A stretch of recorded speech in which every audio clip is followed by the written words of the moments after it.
함께 기도하심으로 2025년 3월 23일 일부 예배 시작합니다.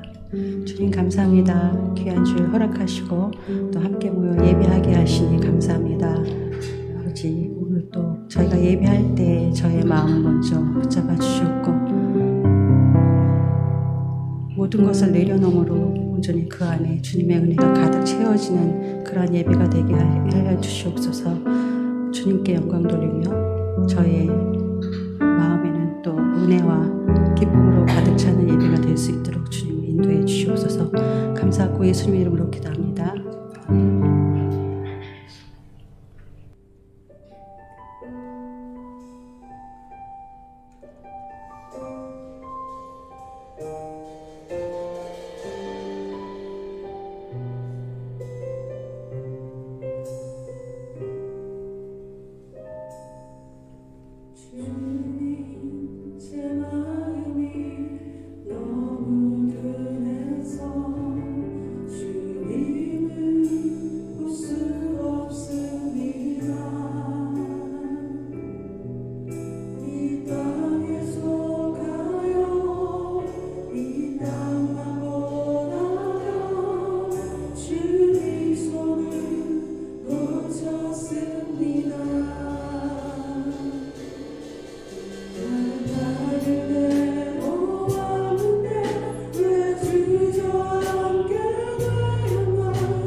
전능하사 천지를 만드신 하나님 아버지를 내가 믿사오며 그 외아들 우리 주 예수 그리스도를 믿사오니 이는 성령으로 잉태하사 동정녀 마리아에게 나시고 본디오 빌라도에게 고난을 받으사 십자가에 못 박혀 죽으시고 장사한 지 사흘 만에 죽은 자 가운데서 다시 살아나시며 하늘에 오르사 전능하신 하나님 우편에 앉아 계시다가 저리로서 산 자와 죽은 자를 심판하러 오시리라.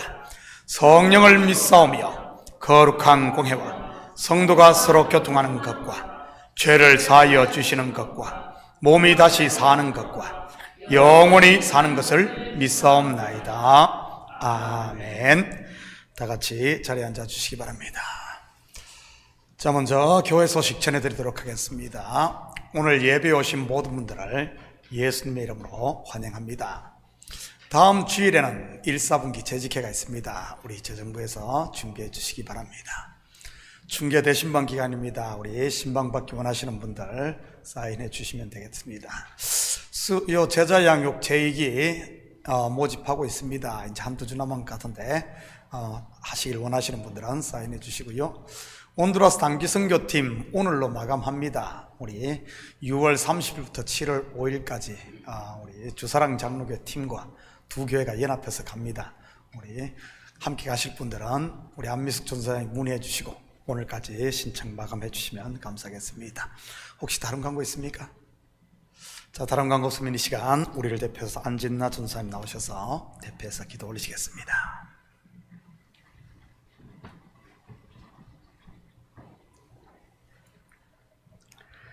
사랑과 은혜가 풍성하신 하나님 아버지 감사합니다. 이 아침에 우리 함께 모두 모여 주님 즐겁게 주님 기쁨의 예배를 드릴 수 있게 하셔서 너무 감사합니다. 지난 한 주간도 저희를 세상 속에서 지켜주시고 믿음 잃지 않고 주님 앞에 바르게 살아갈 수 있도록 인도하신 것 또한 감사를 드립니다. 주님, 저희가 살아갈 때 정말 그 믿음을 지키기가 너무 어렵습니다. 주님, 그럴 때마다 주님 더욱더 저에게 힘을 주시고 아버지, 우리가 주님을 의심하고 주님을 믿지 못할 때 베드로가 바다에 빠졌듯이 아버지 주님, 저희가 주님을 의심하지 아니하고 온전히 주님 굳건하게 믿는 믿음으로 더욱더 나아갈 수 있도록 주님 인도해 주시옵소서. 주님, 저에게 또한 천국에 대한 소망을 주심을 감사합니다. 아버지, 그 천국 소망을 붙들고 저희가 매일매일 기쁨으로 주님 모든 사람에게 주님을 증거하며 주님을 나누며 주님 기쁨을 나누며 살아가는 우리가 될 수 있도록 또한 인도하시고 붙잡아 주시옵소서. 주님, 저에게 또한 사랑하라고 주신 계명이 있습니다. 저희가 그 무엇보다도 주님이 주신 그 사랑을 우리 모든 성도들과 또 우리 모든 주위의 사람들과 주님의 사랑을 전하며 또 하나님을 사랑하는 저희가 될 수 있도록 인도해 주시옵소서. 아버지, 또한 오늘 이 1부 예배를 시작으로 또 주일학교 예배, EM 예배, 2부 예배가 있습니다. 그 모든 예배 가운데 주님께서 홀로 영광 받아 주시옵고 오늘 또한 말씀 전해 주실 때 우리 목사님 인도하시고 아버지 주님께서 더욱더 성령 충만함을 입혀 주셔서 그 말씀으로 인하여 하나님 말씀으로 인하여 저희가 또한 한 주간을 잘 살아낼 수 있도록 주님 인도하시고 붙잡아 주시옵소서. 모든 영광 온전히 주님께 올려드리며 예수님 이름으로 기도합니다.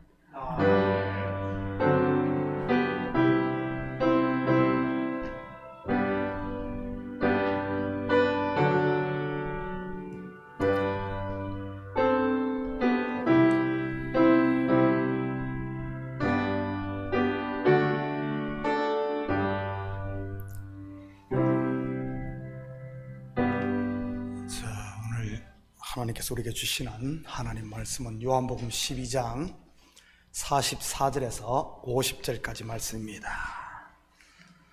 저와 여러분이 한 절씩 나눠서 교독합니다. 요한복음 12장 44절에서 50절입니다. 예수께서 외치 이르시되 나를 믿는 자는 나를 믿는 것이 아니요 나를 보내신 이를 믿는 것이며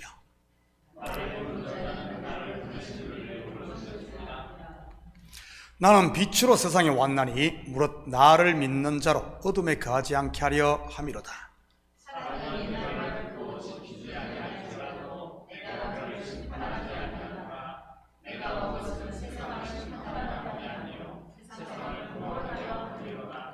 나를 저버리고 내 말을 받지 아니하는 자를 심판할 리가 있으니 곧 내가 한 그 말이 마지막 날에 그를 심판하리라.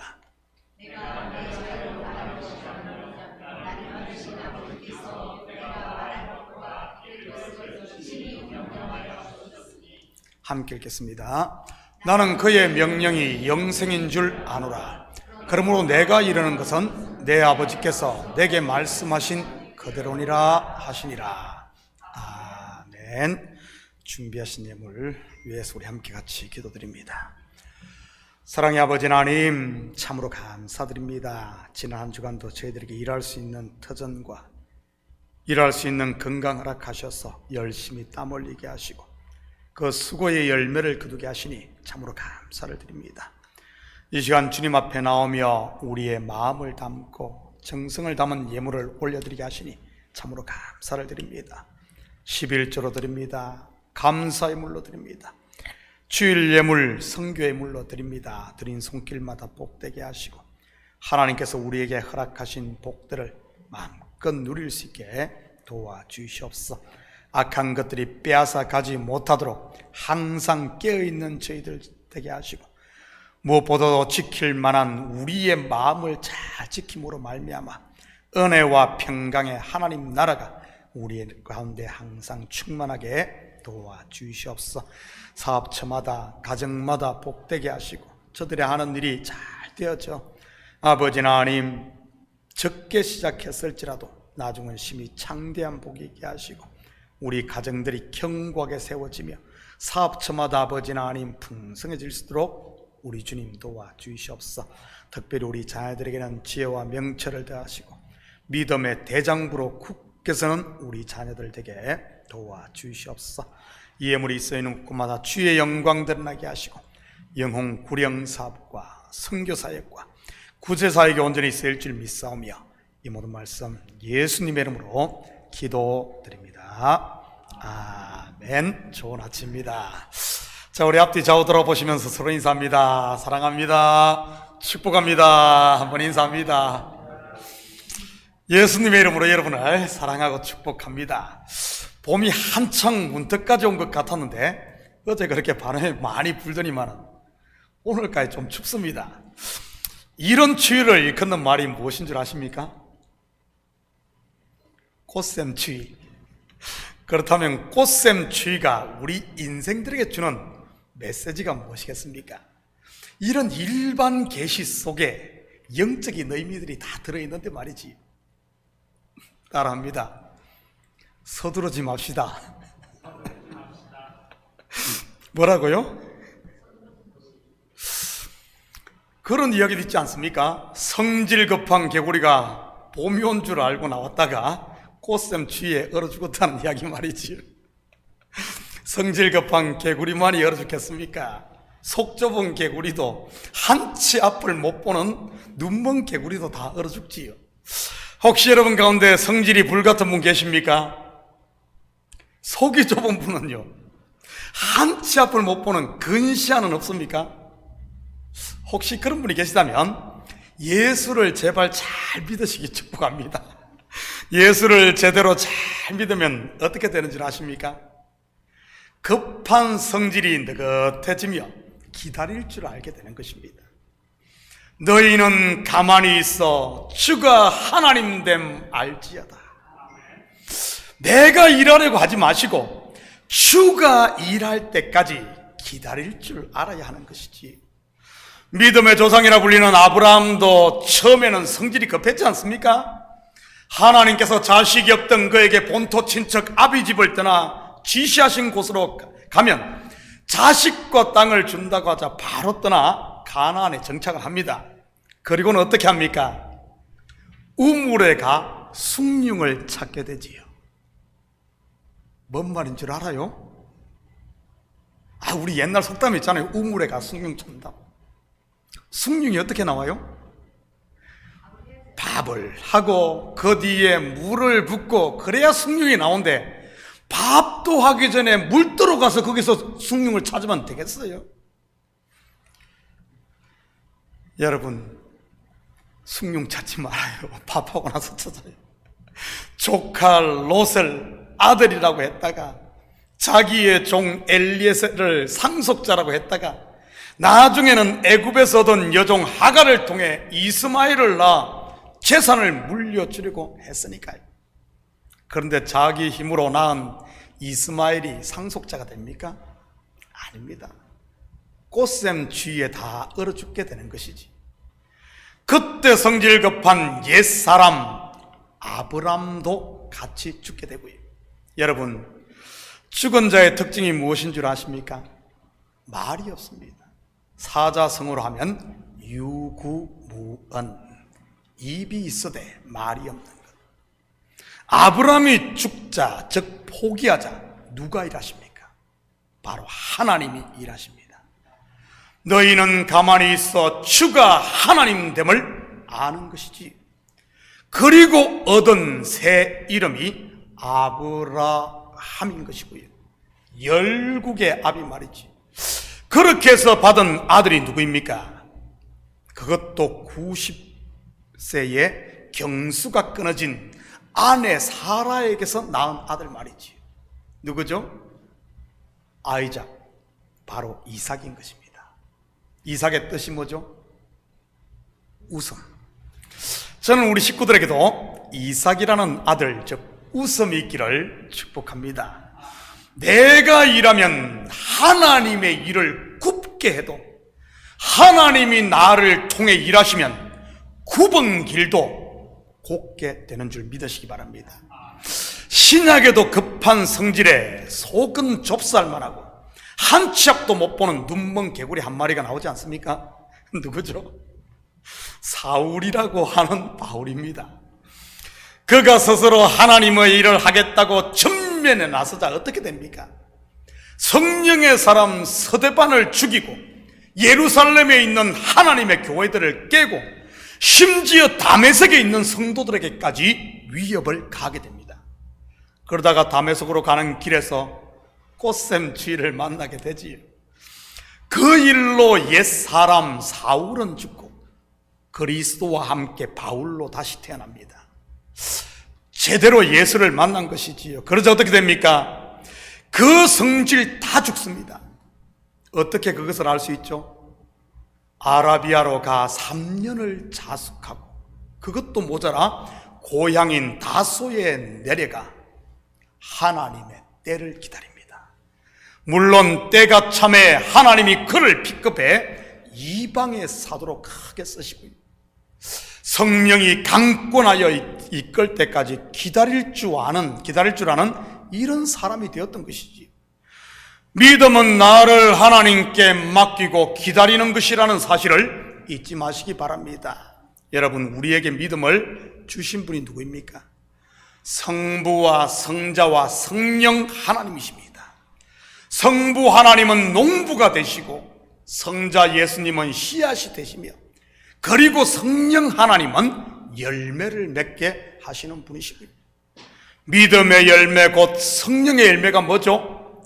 갈라디아서에서는 9가지 성령의 열매를 소개하고 있는데 그 첫 번째가 뭐죠? 오직 성령의 열매는 사랑과 희락과 화평과 쭉 나가지 않습니까? 사랑입니다. 그렇다면 사랑의 첫 번째 속성이 무엇인 줄 아십니까? 우리가 일명 사랑장이라 불리는 고린도전서 13장에서 어떻게 소개합니까? 사랑은 언제나 오래 참고 바로 오래 참는 기다림인 것입니다. 그 사랑장의 7절을 한번 볼까요? 모든 것을 참으며 모든 것을 믿으며 모든 것을 바라며 모든 것을 견디느니라. 이것을 다른 말로 하면 너희는 가만히 있어 주가 하나님 됨 알지어다인 것이지. 가만히 기다릴 줄 아는 게 믿음이요, 그게 능력이요, 그게 실력임을 믿으시기 바랍니다. 이런 사람을 일컬어 준비된 그릇이라고 하는 것이고요. 아브라함도 그렇게 그릇이 준비되었을 때 쓰임받았고, 야곱도 모세도 다윗도 그리고 사도 바울도 다 그렇게 해서 하나님의 일꾼들이 되었던 것입니다. 그래서 성경을 가만히 보면 하나님은 언제나 우리 인생들의 생각과는 달리 꼭 한 템포 느리게 일을 하십니다. 물론 알고 보면 가장 빠르고 가장 확실한 길이고요. 앞에서 소개했던 아브라함도 그렇지 않습니까? 지 하고 싶은 것, 지 성질대로 다 하게 놔뒀다가 힘이 다 빠지자 하나님께서 그를 통해 일하셨습니다. 아담과 하와도 마찬가지 아닙니까? 선악과를 따먹고 벌거벗은 것이 드러날 때까지 그냥 놔뒀지 않습니까? 다윗도 마찬가지인 것이고요. 우리아의 아내를 취하여 범죄하고 나중에 두 손 두 발 다 틀 때까지 느긋하게 보고만 계시다가 그리고 그를 건져내니까요. 여러분, 우리 같았으면 어떻게 했겠습니까? 선악과 주위에 얼쩡거리는 하와를 봤을 때 말이지, 아예 얼씬도 못하게 철조망을 쳤지 않겠어요? 못하게 말입니다. 저도 성질이 좀 급한 편이라서 믿음이 없었을 때는 분명 그랬을 겁니다. 물론 지금은 그래도 조금 믿음이 나아져가지고 기다리지만 말이지, 교회를 개척했던 초창기에는 제가 3년을 기다렸었는데 지금은 한 30년은 기다릴 수 있을 것 같습니다. 어떤 집사님이 저에게 그러더라고요. 목사님, 그러시다가 살이 나오겠어요. 목사는 살이 안 나와요. 왜 그런 줄 압니까? 목사는 그냥 매장하잖아요. 매장. 아니, 이 불에 태워야지 뭐가 살이가 나오든 돌이 나오든 하는데 그냥 매장. 그리고 요즘에는 어때요? 화장터 가면은 그냥 다 갈아버리기 때문에 살이 안 나와요. 저는 우리 모든 식구들이 30년이 아니라 주께서 일하실 때까지 기다릴 수 있기를 축복합니다. 오늘 본문 44절 45절입니다.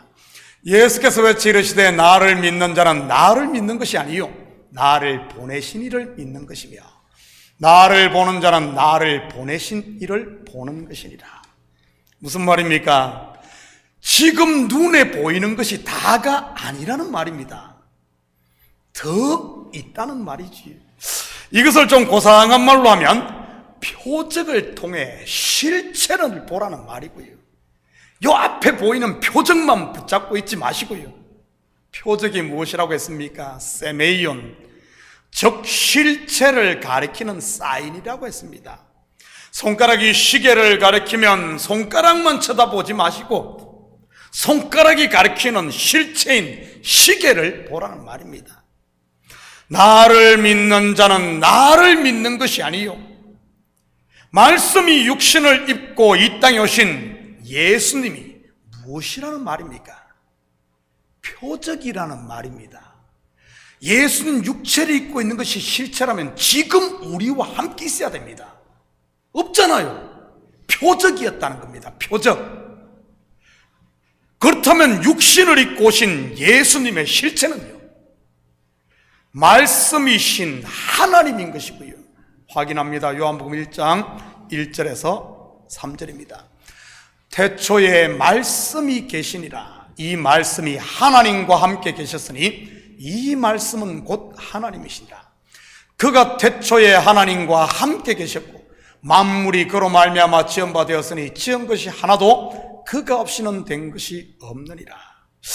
여기서 대명사 그는 무엇을 가리킵니까? 방금 읽은 문장에서 말이지. 뭐죠? 그는 태초에 있는 말씀, 태초에 있는 말씀을 계속해서 대명사 그로 받고 있습니다.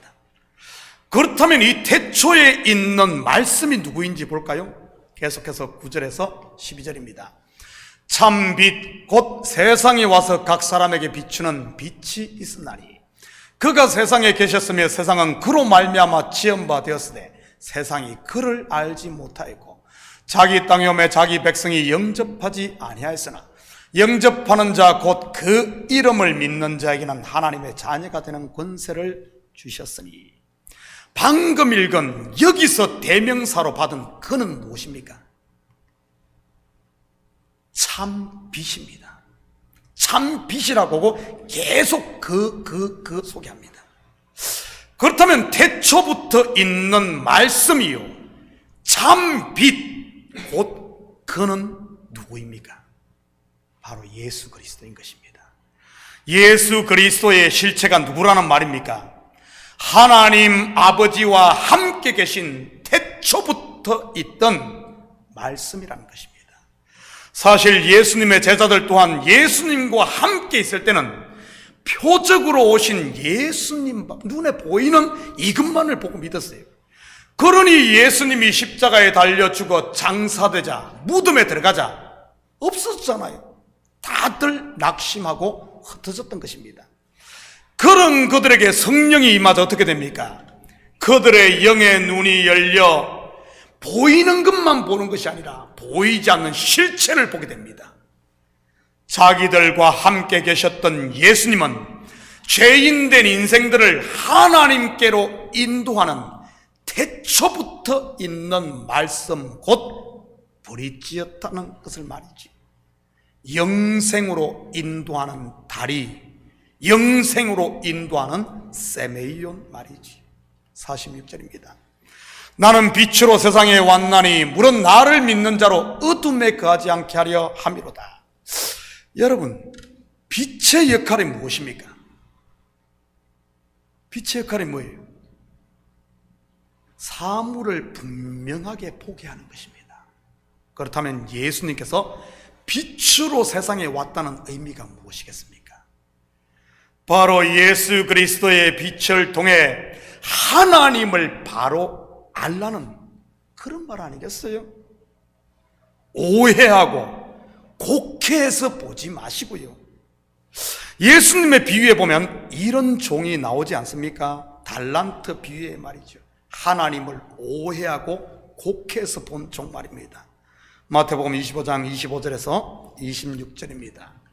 한 달란트 받았던 자는 와서 이르되 주인이여 당신은 굳은 사람이라 심지 않은 데서 거두고 해치지 않은 데서 모으는 줄을 내가 알았으므로 두려워하여 나가서 당신의 달란트를 땅에 감추어 두었나이다. 보소서 당신의 것을 가지셨나이다.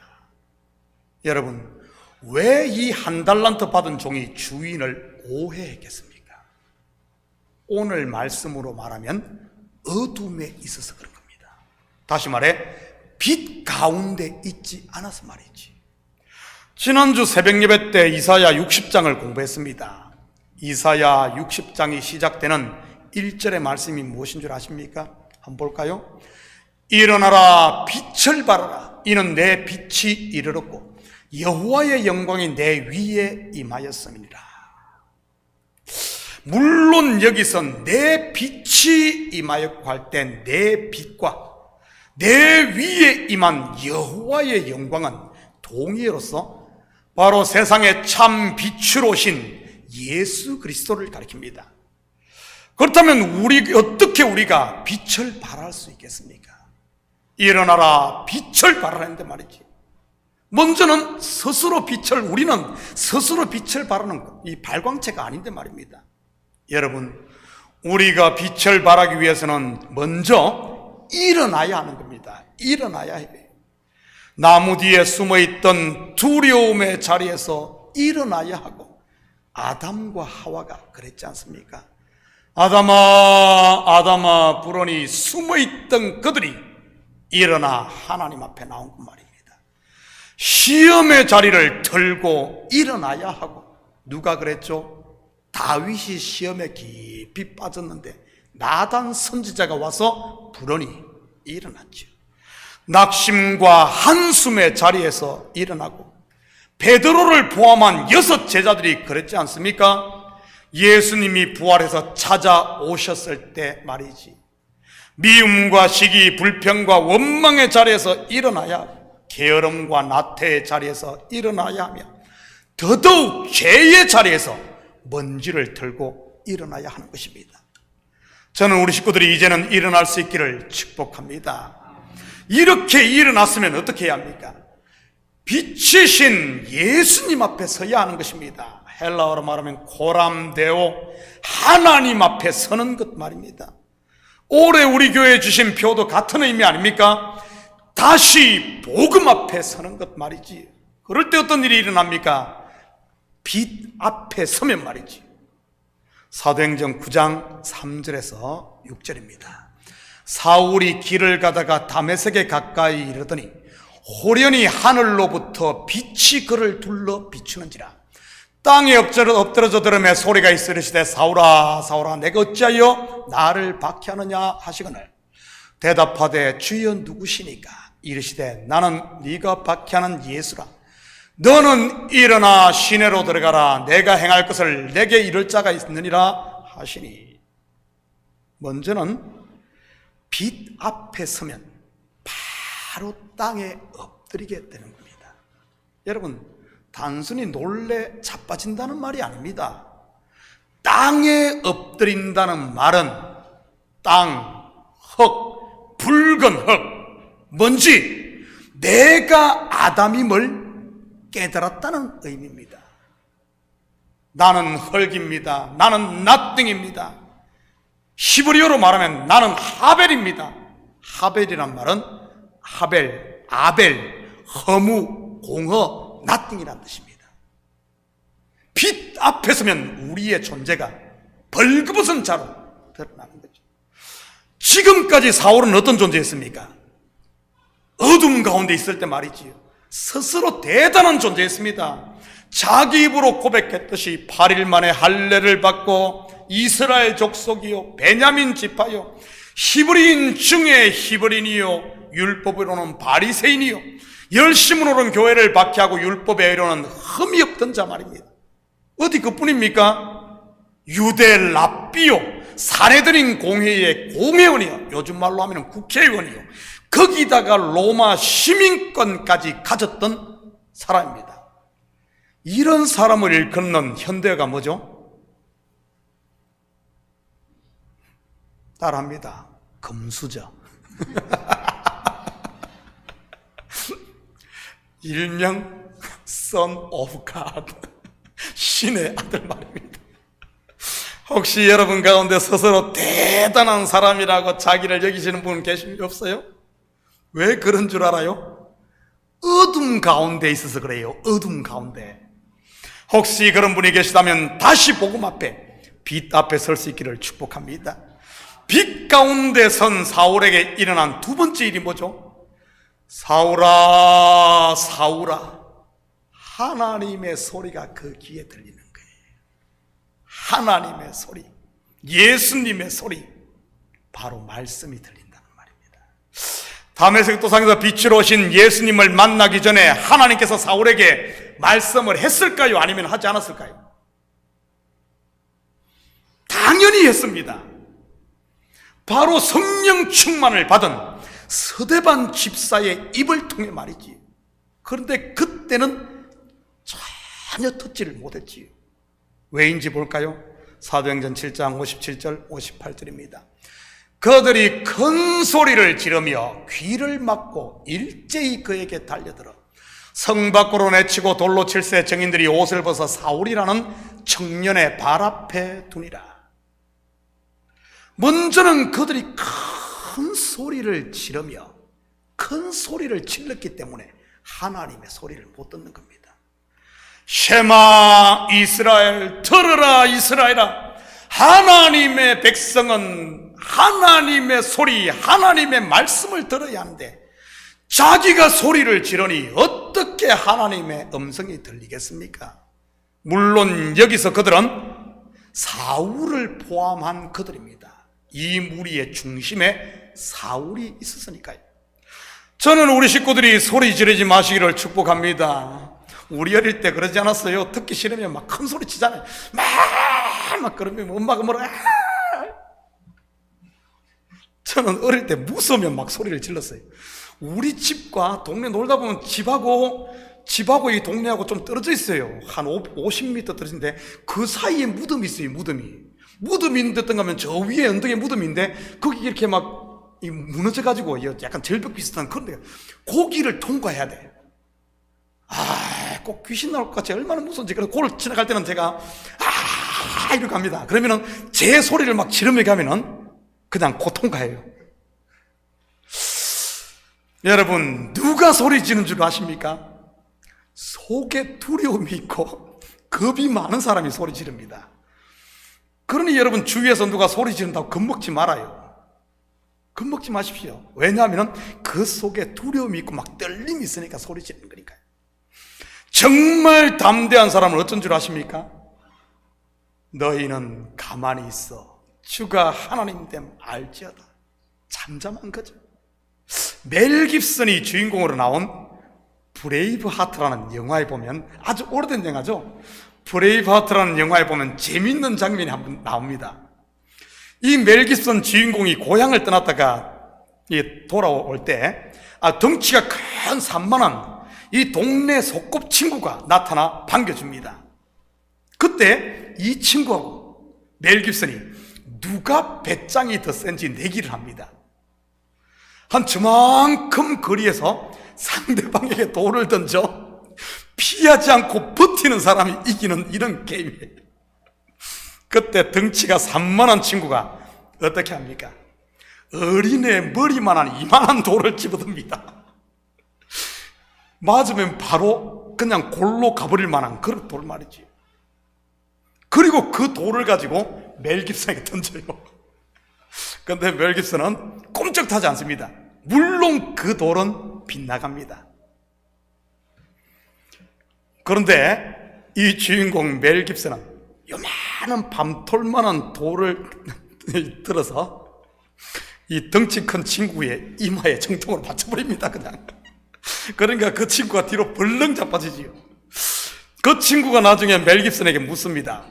왜 자기가 던진 그 큰 돌을 피하지 않았냐고 말이지. 그거 맞으면 죽는데. 그때 멜 깁슨이 뭐라고 하는 줄 압니까? 자네가 큰 돌을 들 때부터 나를 맞추지 않을 것을 알았다는 겁니다. 설마 친구를 그 돌을 들어서 죽이겠어요? 여러분, 누가 큰 돌을 들고 설칩니까?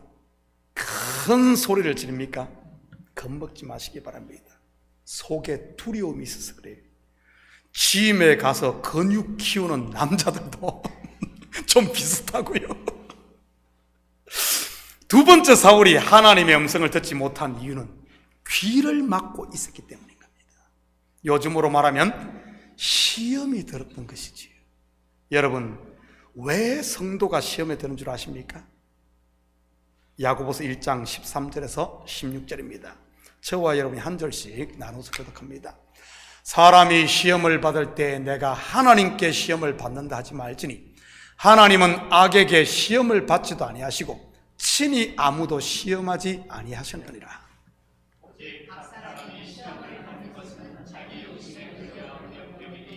욕심이 잉태한 적 죄를 낳고 죄가 장성한 적 사망을 낳느니라.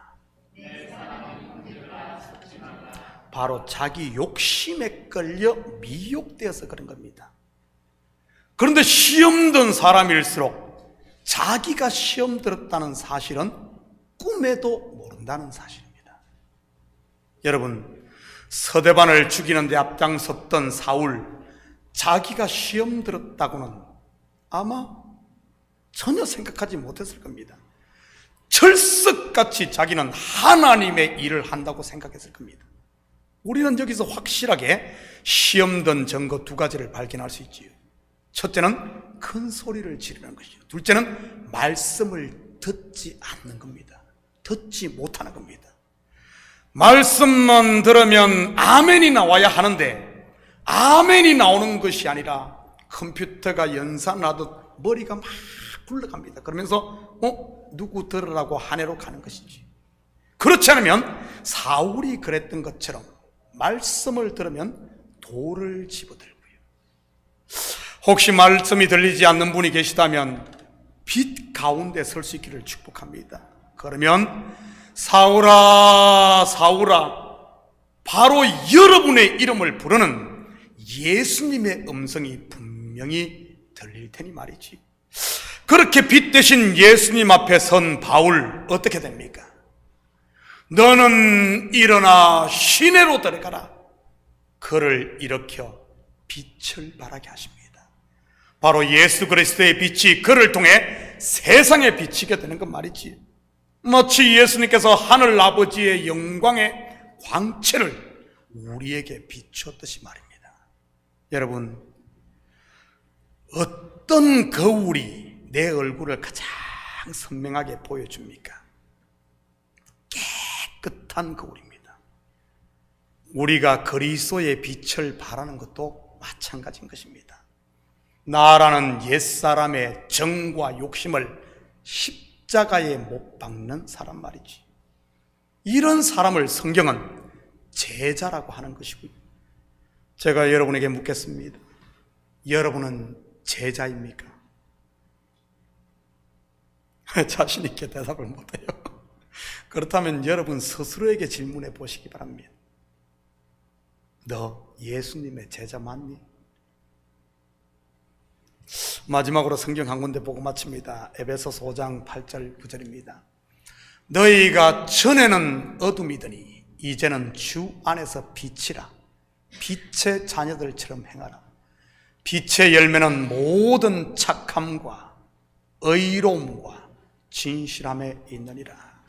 사랑하는 성도 여러분, 이 한 주도 예수 그리스도의 빛 가운데 사심으로 세상 가운데 빛을 발하시고 여러분을 통해 하나님의 살아계심을 증가하는 그리스도의 제자로서 이 한 주도 빛의 열매를 풍성하게 맺는 이런 복된 한 주 되기를 예수님의 이름으로 축복합니다. 같이 기도하십시다. 사랑의 아버지 하나님, 참으로 감사를 드립니다. 맞습니다. 일어나 빛을 발하라. 우리 예수님께서 빛으로 오셔서 우리의 길을 인도했듯이 이제는 우리가 그리스도 앞에, 말씀 앞에 섬으로, 복음 앞에 섬으로 우리를 통해 그리스도의 빛, 하나님의 빛이 어두운 세상 가운데 비춰짐으로 길 잃고 방황한 영혼들을 주께로 인도하는 이 시대, 작은 예수의 빛으로 사는 저희들 되게 도와주시옵소서. 사람들이 우리의 빛을 보고 우리를 보는 것이 아니라 그리스도를 보게 하시고 하나님의 사랑을 보게 도와주시옵소서. 감사드리며 예수님의 이름으로 기도드립니다. 아멘. 자, 우리 다 같이 자리에서 일어납니다. 우리 찬송 370장 찬송 들으신 후에 축도로 예배를 마칩니다.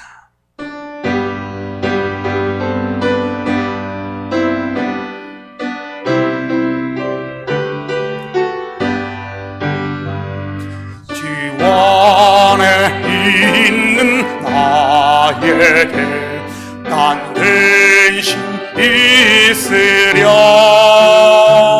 십자가 밑에 나아가 내 짐을 흐르네. 주님을 찬송하면서 할렐루야 할렐루야. 내 앞길 멀고 험해도 나 주님만 따라가리. 거두려 힘이 변하여 내 기도 되었고 전날의 한숨 변하여 내 노래 되었네.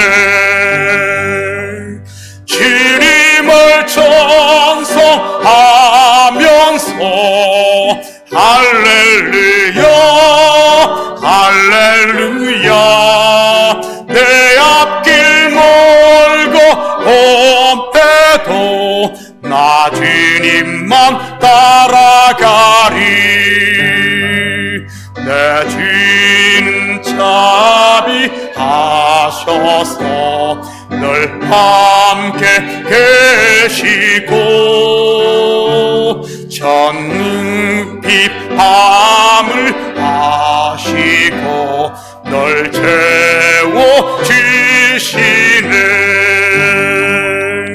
주님을 찬송하면서 할렐루야 할렐루야.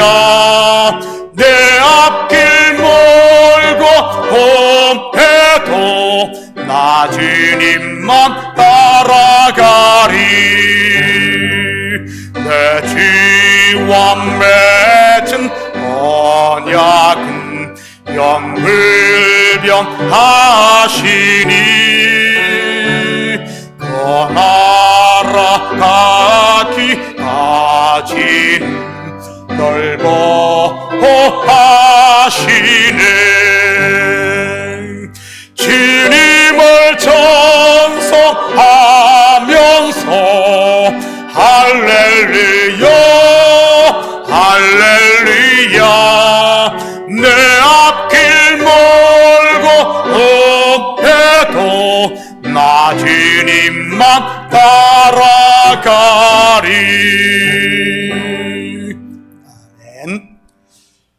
이제는 우리 주 예수 그리스도의 은혜와 하나님 아버지의 무한대하신 사랑하심과 성령님의 감화와 감동, 충만 역사, 위로하심이 빛으로 오신 주님 앞에 이제는 일어나 빛 가운데 섬으로 하나님께서 주신 하나님의 은혜와 평강 그리고 담대한 가운데 좌로나 우로나 요동하지 않고 하나님의 때를 묵묵히 기다려 하나님이 우리를 통해 일하실 때 온전히 우리를 내어드림으로 이 마지막 때 추수꾼으로 하나님의 일꾼으로 살기를 원하는 사랑하는 성도들 머리에와 저들 가정 위에와 사업 위에 그리고 고교에 두건 부모 형제들 머리 위에 참교회 위에 이제로부터 영원토록 함께 있을지어다. 아멘.